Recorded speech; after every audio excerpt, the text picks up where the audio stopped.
Hi, I'm Tallulah, and let's talk about how you should be storing your baked goods. Starting off with cookies, my favorite way to store them once you have created them, they're all cooled, is to store them in a Tupperware. It's super basic, but I really love that when you place them inside and seal it, it's airtight. It also makes it so it's super easy to just grab and go. And you can store this in your pantry, on the counter, it doesn't matter, but I do recommend storing it in a position that's away from sunlight, no humidity, very dry, and cool. I would say that these hold for about 3 to 5 days. You can store for up to 7 days, but for maximum freshness, I would say 3 days is kind of the perfect ideal length of time. Another way to store them is to put them in a Ziploc baggie. So just place them inside and make sure that once they're inside, you just press out all the air once again, just to make sure that they don't go stale.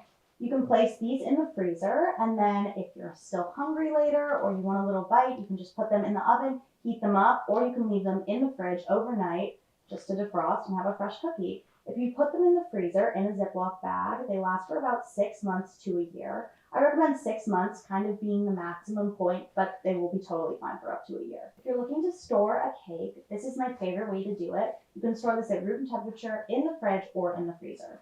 So what I like to do is I like to place 2 pieces of cling wrap on a clean countertop, one going horizontal, one going vertical. You're kind of going to be in a crisscross formation because this is going to allow yourself to easily fold over and create no wrinkles, making sure that no air gets into the cake.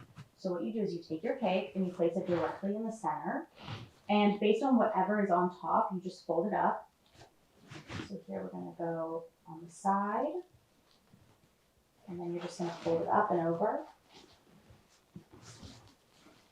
So all of the corners now are perfectly folded.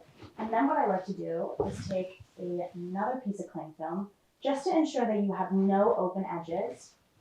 Place it inside and fold it back up. And so if you're planning on storing this at room temperature or in the fridge just overnight, you don't have to put it in a Ziploc bag. But if you're planning on putting it in the freezer for an extended period of time, take a Ziploc bag and just slip it inside. This is once again going to ensure that no water gets in, so you're not going to have an icy layer on top.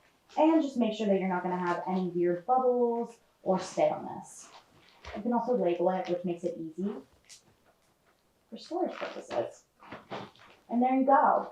I love to personally frost my cakes when they're frozen, especially when you're doing a crumb coat, because it allows the crumbs to stay put, so you're not going to have different crumbs everywhere. It's going to make for the top layer to be more even. When you're defrosting your cake from the freezer, what I like to do is if you're using it immediately, you can take it out and just place it on your counter for about 30 to 45 minutes, depending on the size of the cake, to maybe up to an hour and 30 beforehand, just to make sure that it's all totally defrosted. Now, if you don't really have a time limit, you can put it in the fridge overnight. When you wake up in the morning, it'll be defrosted as well. It's very easy to do and super simple. If you don't want to use plastic, totally fine. What you can do after you put cling wrap around the cake is either put it into a reusable Ziploc bag or into a glass Tupperware container. They'll do the same job. But I wouldn't recommend putting the glass Tupperware into the freezer because it will crack.